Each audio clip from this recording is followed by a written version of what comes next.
I have always been enthralled by the methods of natural science, but the ordinary subject matter of that science has seemed to me trivial and of no import. Human life, now that appears the one thing worth investigating. Compared to it, there is nothing of any value. But could we ever make psychology so absolute a science that each little spring of life would be revealed to us? As it is, we always misunderstand ourselves and we rarely understand each other. It is the passions about whose nature we are conscious that tyrannize most strongly over us.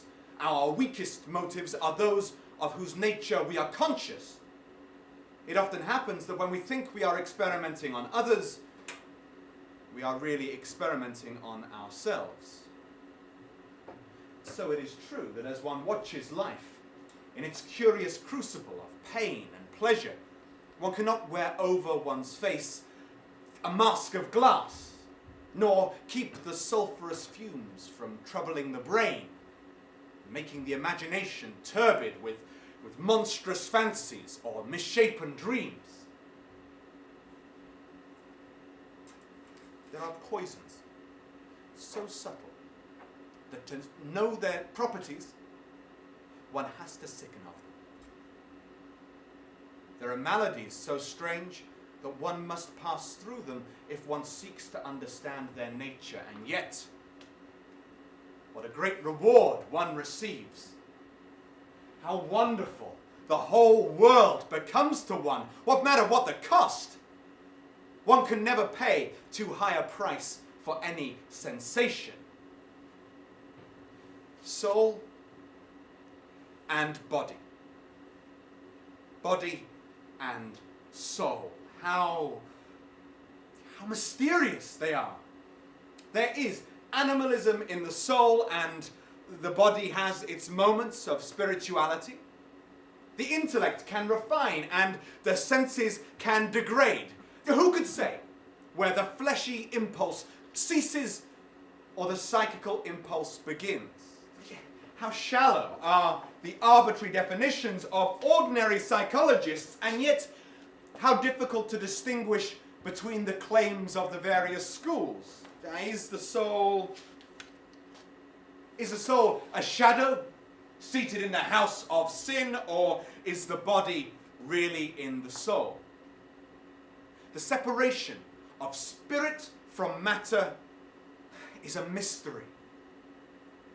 And the union of spirit with matter is a mystery also. It is clear, however, that the experimental method is the only method by which one can arrive at any scientific analysis of the passions. This case, in all its melancholy, is as clear as can be. Paranoia. Well, who could doubt it? My poor friend suffered from the idée fixe, as it's called, that he was destined to die at his brother's hand, and the course of events proved him right in the end. Now, how it was to come about, that, of course, he couldn't have known, but he had a premonition that cannot be disputed. And what are premonitions? Nothing but streams of thought in the unconscious, using the logic of the metaphysical, you might say. But we speak of obsessions. Now, whether we have the right to call them that, or whether this term is not, like so many others, merely an evasion, a flight into systemization away from the unsettling complexity of individual cases, well, that is another question.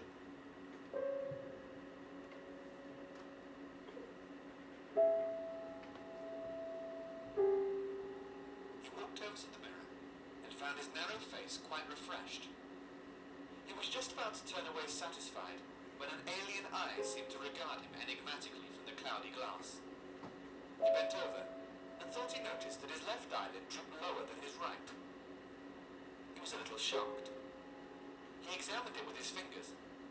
He blinked, pressed his eyelids tightly shut, and opened them again.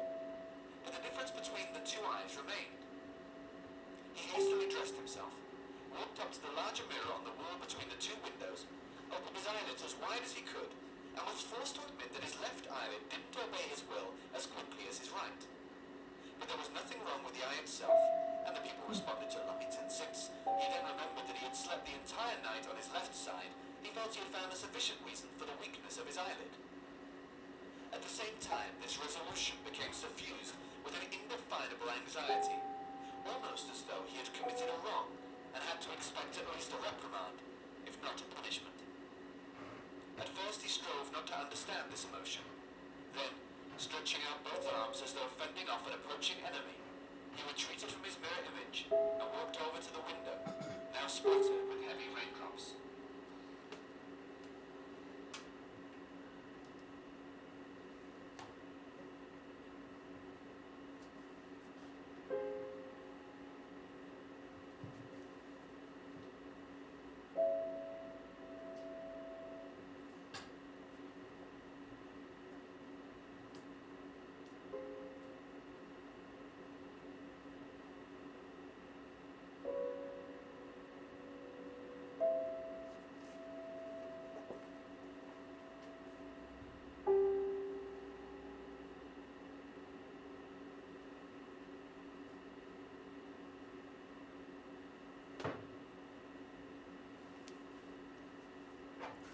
I remember an idea a friend of mine once expounded in all seriousness, in fact with a certain self-importance.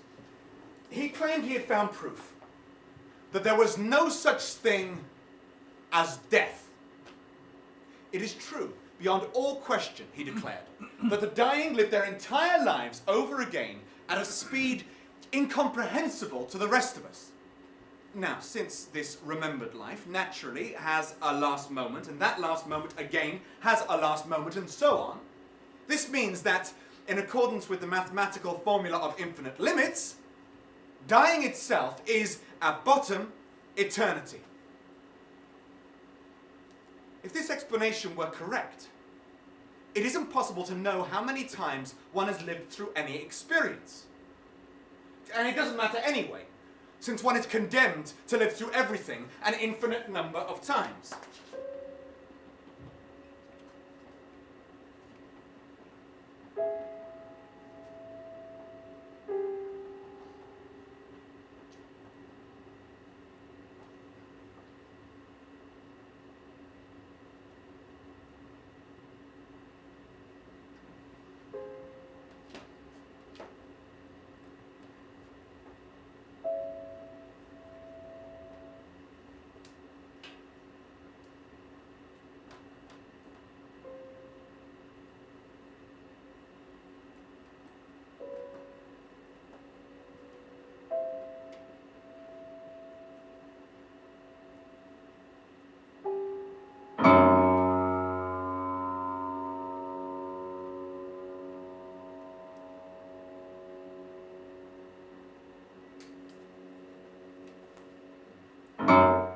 What would you say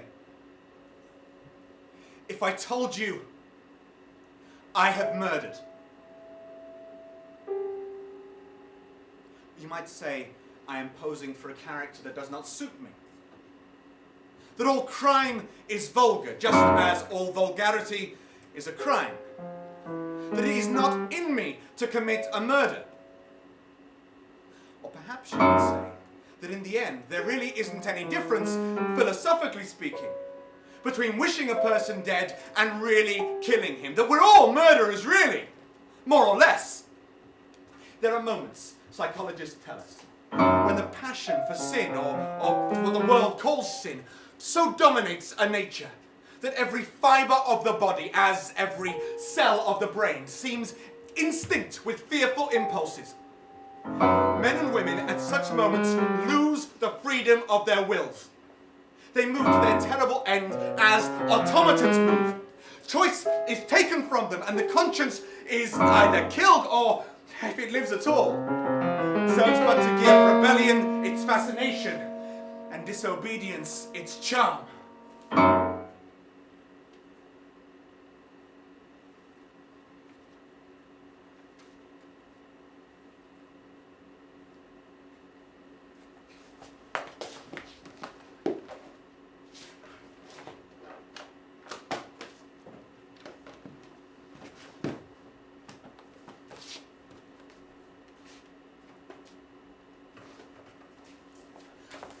Suddenly, an uncontrollable feeling of hatred came over him, as though it had been suggested to him, whispered into his ear. The mad passions of a hunted animal stirred within him, and he loathed the man who was seated at the table more than in his whole life he had ever loathed anything. He glanced wildly around. Something glimmered on the top of the painted chest that faced him. His eye fell on it. He knew what it was. It was a knife that he had brought up some days before to cut a piece of cord and had forgotten to take away with him. He moved slowly towards it, passing the man as he did so. As soon as he got behind him, he seized it and turned round. The man stirred in his chair as if he was going to rise. He rushed at him and dug the knife into the great vein that is behind the ear, crushing the man's head down on the table and stabbing again and again.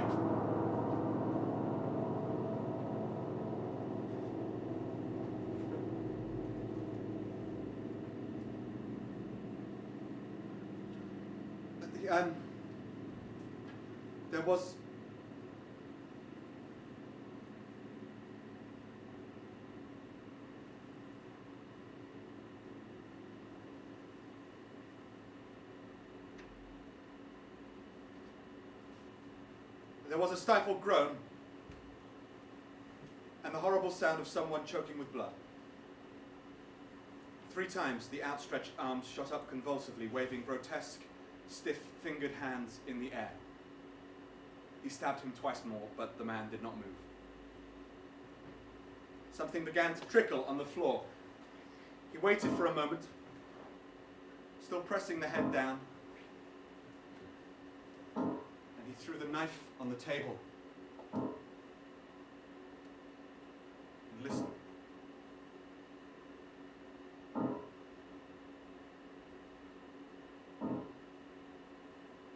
He could hear nothing but the drip, drip on the threadbare carpet.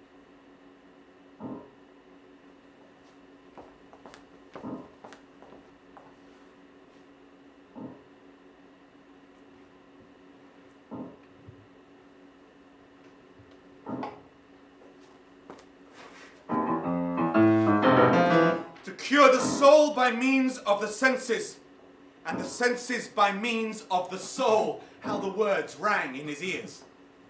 His soul certainly was sick to death. Was it true that the senses could cure it?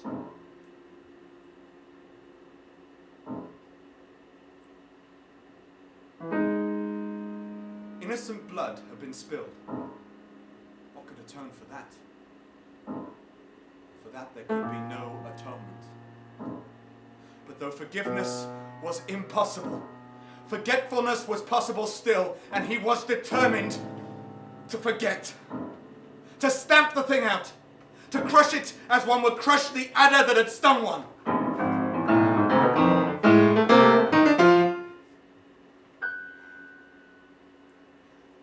I'm still young and healthy.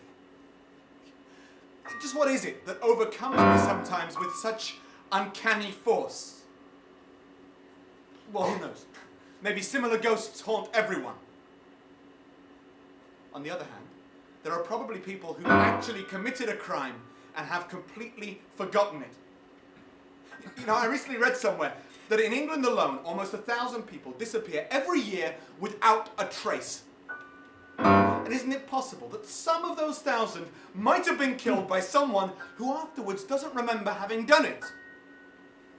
Just like me. I mean, what really is the difference between killing a person and only wishing him dead? Thoughts disappear, but actions are irreversible. And isn't that a malicious trick of Providence?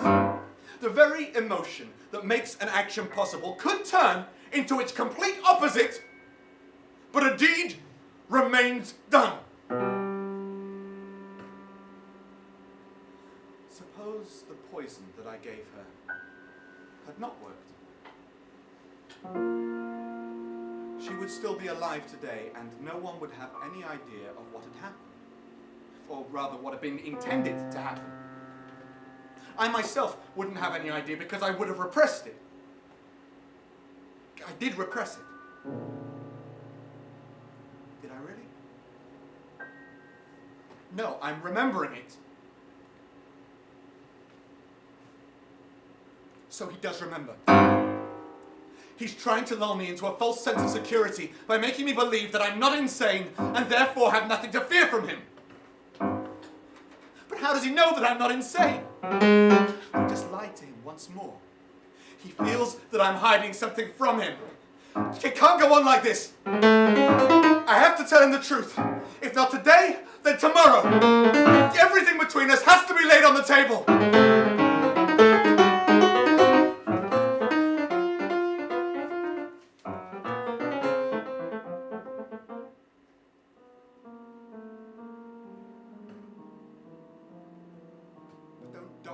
Themselves make mistakes.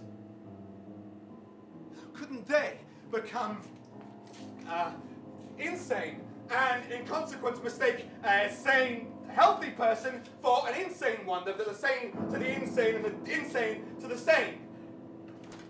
And what good is it to be sane if the rest of the world is filled with insane people?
Suspense became unbearable.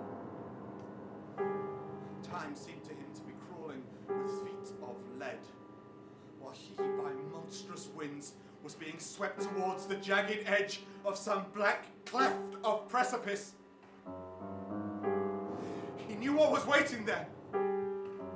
Saw it, indeed, and, shuddering, crushed with burning hands his dank lids, as though he would have robbed the very brain of sight, driven the eyeballs back into their cave. It was useless.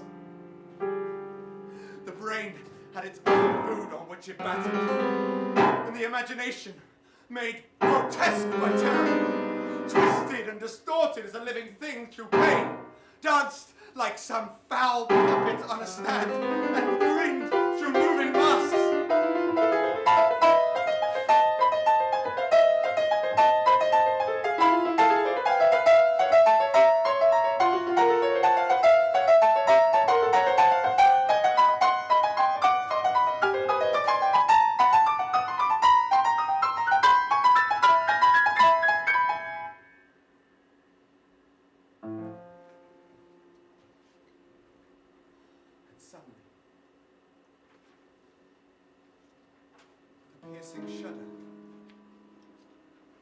Himself whether the conversation after the seemingly calm farewell he remembered had not had a sequel of quite another sort which had entirely vanished from his memory.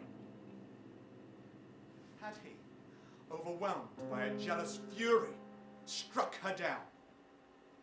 Had he gone so far as to strangle her and bury her beneath the faded leaves, hiding her body. Only this much was certain.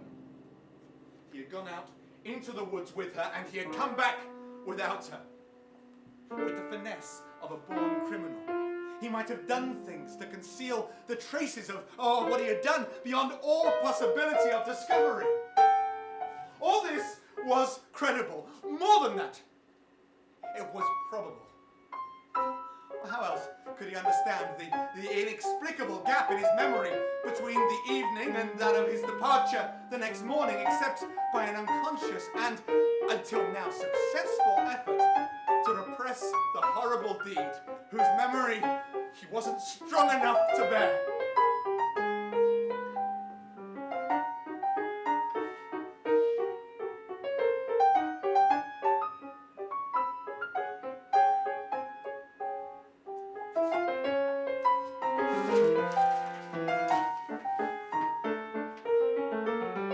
Last night, as she lay sleeping by my side, I came so close to ending it all, everything, myself and her, that I hardly know what finally restrained me. There's an abyss in us! An abyss! Time stopped. Yes, that slow-breathing thing crawled no more. And hideous thoughts, time being dead, raced nimbly on in front and dragged a hideous future from its grave and showed it to him. He stared at it. Its very horror made him stone. You won't succeed in making me your accomplice in this fashion. Do you understand me? And if you wish to kill her, then kindly do so at your own account and at your own risk. With which I have the honor. Judgment. I deny it. I swear to God, I've never killed anyone. It's only a delusion of mine. You know, I am ill, but I am no criminal. How do you explain that your mistress was found dead beneath fallen leaves in the forest? She was found dead. Then somebody else killed her. The American did it. You're entangling yourself in contradictions. Didn't you tell us yourself that this American courted your mistress, and that you went walking with her in the woods while the American stayed behind in the hotel? Didn't you tell us furthermore that your wife's piano playing drove you to desperation, and that you had long harbored murderous wishes against her? No, I didn't tell you anything. You're attributing statements to me that I never made. I'm innocent. I wouldn't hurt a fly. Stop. I'll have the room cleared.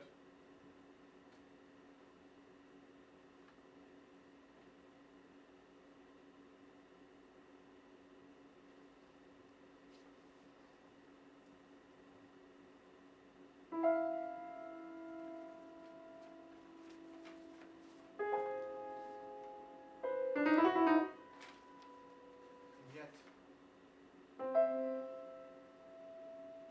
if it had been an illusion, how terrible to think that the conscience could raise such fearful phantoms and give them visible form and make them move before one.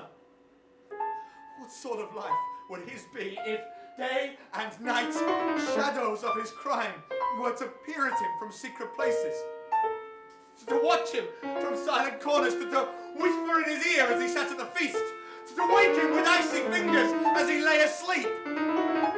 As the thought crept through his brain, the air seemed to him to have grown suddenly colder. In what a wild hour of madness he had killed his friend! How ghastly the mere memory of it! He saw it all again! Each hideous thought came back to him with added horror. Out of the black cave of time, hideous and swathed in scarlet, rose the image of his sin.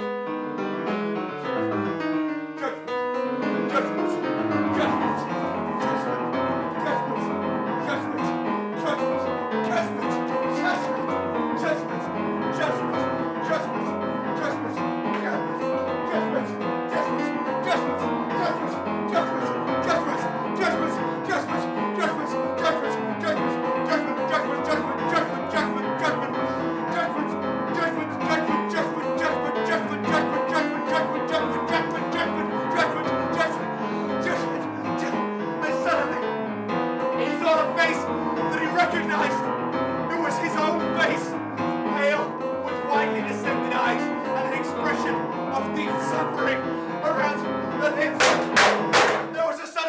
at the door. The knocking continued and appeared to grow louder and more insistent. Who is it? What do you want? What do you want here? Why are you here? Why are you here? What do you want with me? Suddenly an uncontrollable feeling of hatred came over him, as though it had been suggested to him, whispered into his ear. The mad passions of a hunted animal stirred within him, and he loathed the man who was seated at the table more than in his whole life he had ever loathed anything. He glanced wildly around, something glimmered on the top of the painted chest that faced him. In his eyes fell on was it. an expression He of knew what it anxiety, was. It was a compassion, knife and that he had infinite brought love. some days before to cut a But piece to of the other bark man, the glistening and of had tears forgotten to take away signified with him. malice, He moved slowly menace, towards it, and passing death. the man as he did so. As soon as he got behind him, He he seized it and could turned restrain around. himself no longer, The man seeing the stirred expression in of his terror chair in the as other if he man's was going face. to rise. And he moved closer in order to embrace him, and thus reassure him of his brotherly love through an unreserved and warm gesture of intimacy. But feeling cool hands around his neck, he now no longer doubted that the dreaded moment had arrived, the moment of acute and terrible danger, a moment by which he was permitted to defend himself by all means possible, and as all laws, both human and divine, commanded. With his hand in his jacket pocket, he cocked the trigger of his revolver cautiously, thrust it against his chest, and as his brother hung around his neck, he only now recognized what was happening, but the moment he recognized it and tried to seize the weapon, to step out of the way and call out, the bullet pierced his heart and he sank to the floor without a sound. There was a cry heard, and a crash. In a dull fear of recognizing what had taken place on this spot, he stumbled by the body, down the dark hallway, down the stairs, across the corridor, through the still open door of the inn, and across the deserted market square, down the dark hallway, down the stairs, across the corridor, through the still open door of the inn, and across the deserted market square, down the stairs, across the corridor, through the still open door of the inn, and across the deserted market square, through the still open door of the inn, and across the deserted market square, and across the deserted market square, across the deserted market square, across the deserted market square. No! And this murder, was it to dog him all his life? He glanced wildly around. Something glimmered. His eye fell on it. He knew what it was. It was a knife. He moved slowly towards it. Words failed him. In his eyes, an expression of anxiety, malice, menace, and death. He moved towards him. Shaken to the depths. He could restrain himself no longer. The other man rose as if he was going to, stared as if he was going to rise, but feeling cool hands around his neck. The dreaded moment, the moment of acute and terrible danger. He caught the trigger of his revolver. To cure the soul by means of the senses, and the senses by means of the soul.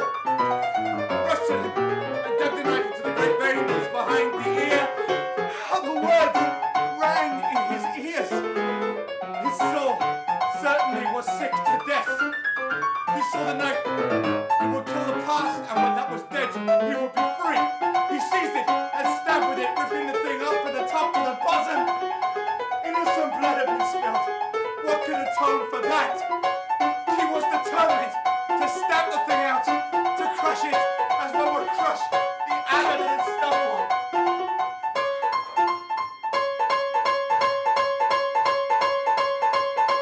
He rushed down the village road, into the open countryside, through deep snow, threw off the overcoat that hampered his flight, and rushed headlong on and on, farther and farther, with nothing in his mind except a firm resolve never to come to his senses again. And he knew that he had raced down this same road 1,000 times before. That he was destined to flee down it 1,000 times more. Through all eternity. Through endless echoing blue nights.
So, I have murdered.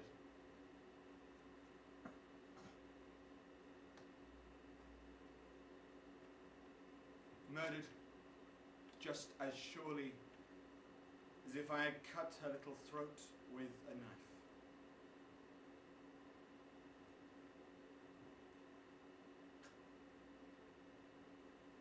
And yet the roses are not any less lovely for all that. The birds still sing just as happily in my garden. And tonight I am to dine and then go to the opera and sup somewhere afterwards, I suppose.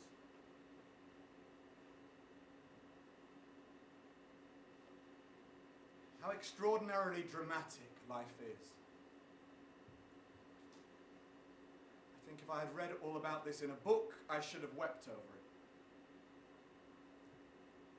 Somehow, now that it has happened, actually, and to me, the whole thing seems far too wonderful for tears.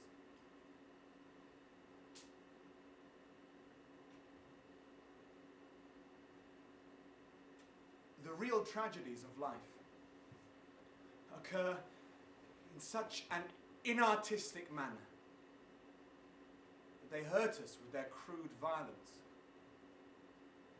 their absurd want of meaning, their entire lack of style.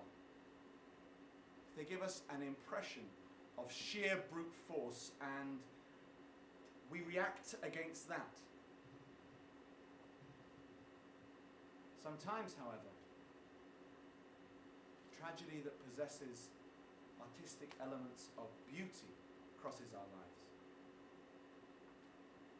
Now, if these elements of beauty are real, then the whole thing simply appeals to our sense of dramatic effect. Suddenly we find we are no longer the actors but the spectators of the play. We watch ourselves, and the mere wonder of the spectacle enthralls us.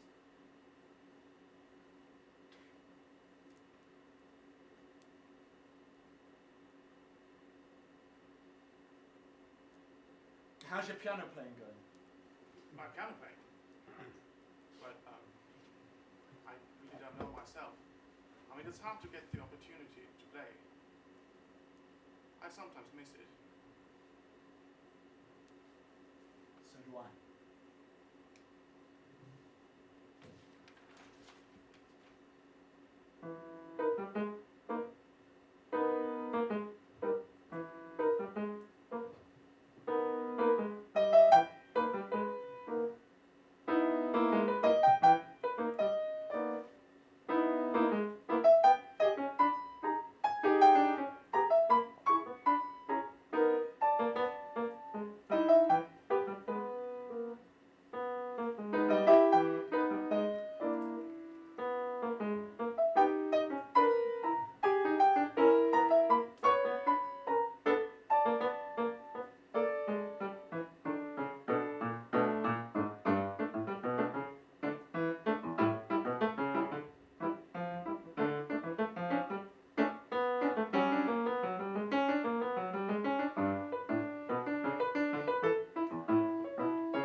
Suddenly, a long-forgotten memory ran through his mind. And years ago, when he was first married, he had once grown very amorous towards his young wife in a dark loge during a performance of Tristan. It seemed to him now, in retrospect, that he had loved her passionately then. He wondered if many things in his life would not have turned out quite differently had she not died so young. Despite this melancholy thought, he felt content and noticed he He was softly beating time to the piano music with his hand.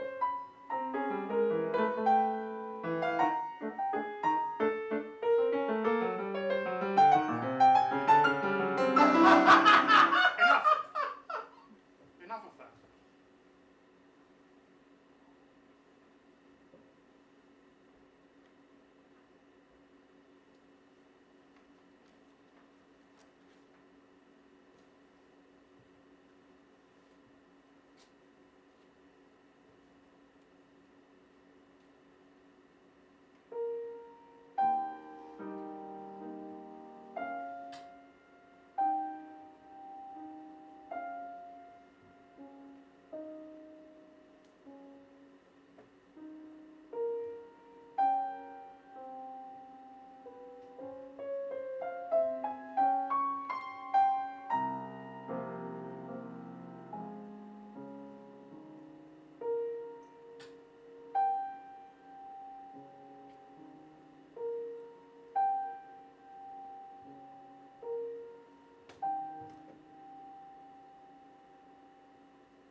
What would I say if you told me you had murdered?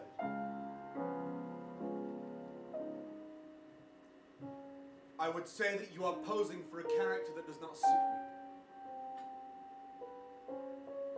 That all crime is vulgar, just as all vulgarity is a crime.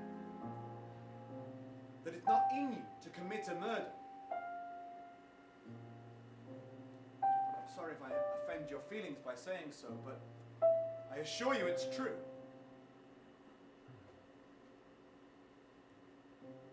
Do you think, therefore, that a man who has once committed a murder could do the same crime again?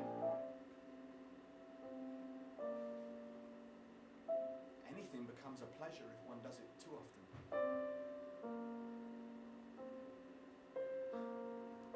This reminds me of those curious lines in some play. Hamlet, I think. How do they go? Like the painting of a sorrow, a face without a heart.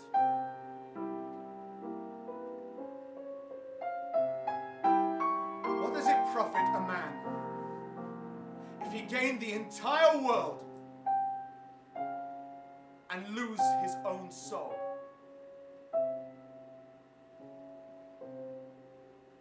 The soul is a terrible reality. It can be bought and sold and bartered away. It can be poisoned or made perfect.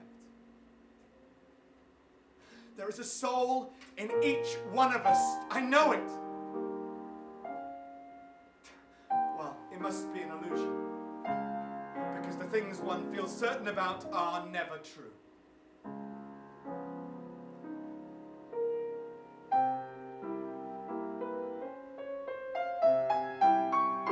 Play me something. Play me a nocturne. And as you play, tell me in a low voice